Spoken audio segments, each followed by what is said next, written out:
Farmacininkai išmano vaistų gydomasias savybės, užsiima vaistų gamybą ir jų kokybės kontrole, rūpinasi vaistų laikymu ir išdavimu. Svarbiausias farmacininko uždavinys – gaminti ir teikti pacientams saugius bei veiksmingus vaistus. Farmacininkai gali dirbti vaistinėse, vaistų gamybos ir prekybos, biochemijos ir chemijos įmonėse, atidaryti privačią vaistinę.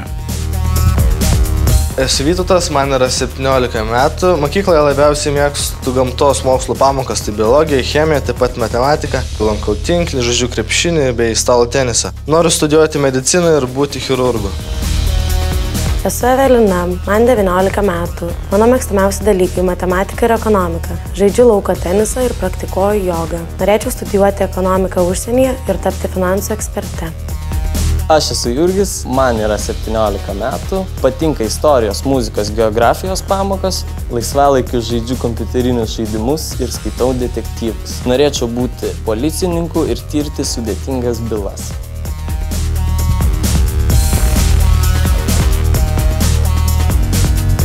Farmacininkas Egidijus Gulbinas, darbo stažas 21 metai, baigė tuometinę Kauno medicinos akademiją.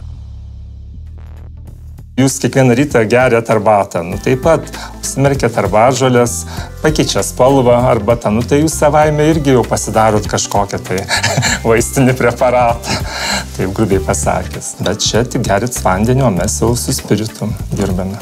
Gamyboje farmacininkas turi išmanyti gamybos procesą visų pirma. Žinoti gaminamo vaistinio preparato technologiją, iš ko susideda tas vaistinis preparatas, taip pat pagamintą produkciją turėtų mokėti tikrinti. Ir nustatyti veikliąsias medžiagas, taip pat tapatybę, kad tas produktas yra būtent tas produktas. Kiekvienas vaistinis preparatas turi savo bylą parašytą, iš ko padaryta, kaip tikrinti, ką tikrinti, kiek ten kažko tai turi būti. Jau jokios improvizacijos negali būti. Turi būti farmacininkas atsakingas, kruopštus ir niekur neskubėti.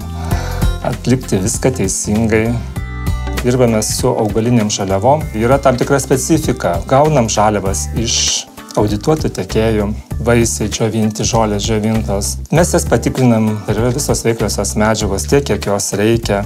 Po to, grubiai pasakius, sudedam į didelius perkoliatorius, užpilam spiritų, ekstraguojam veikliąsias medžiagas.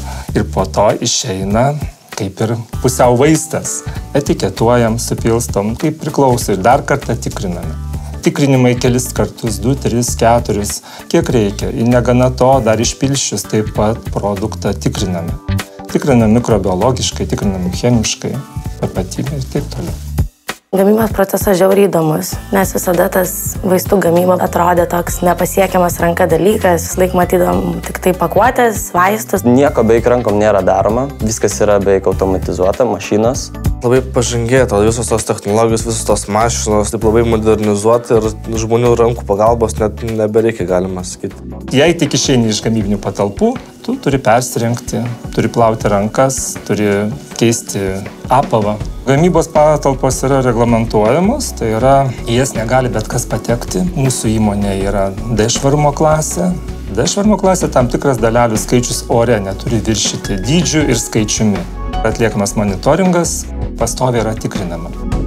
Tiek mikrobiologija, tiek dalelių skaičius patalpos. Turi labai būti kruopštus, labai bus atsakingas už kiekvieną mažiausią smulkmeną. Šitas dalykas buvo tikrai neįprastas, kad reikia į kiekvieną patalpą einant užsidėti vis naują chalatą. Reikia užsidėti visą laiką pirštinės, batus, chalatus, apsisaugoti, kad neįtų jokie mikrobai. Žinoma, yra gerai, vis tiek dirba su vaistais. Labai smagu, kad yra tokie atsargus.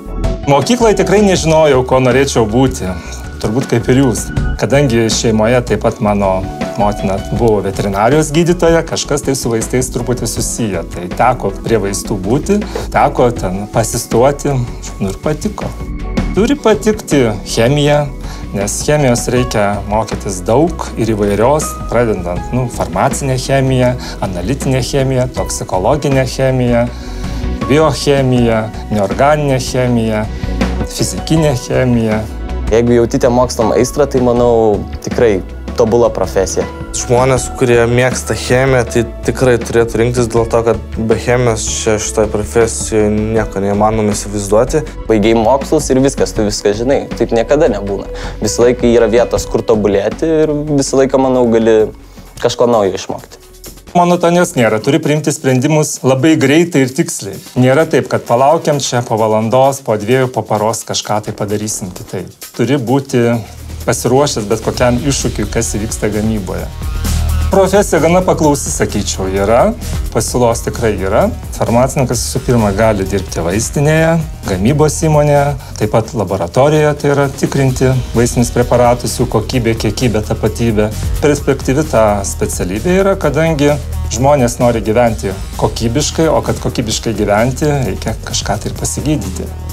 Farmacininko darbas, manau, yra labai perspektyvus. Baigus mokslus, kaip mums Egidijus sakė, kad nebus taip, kad tu baigai savo mokslus ir tu sėdi nesurasdamas darbą.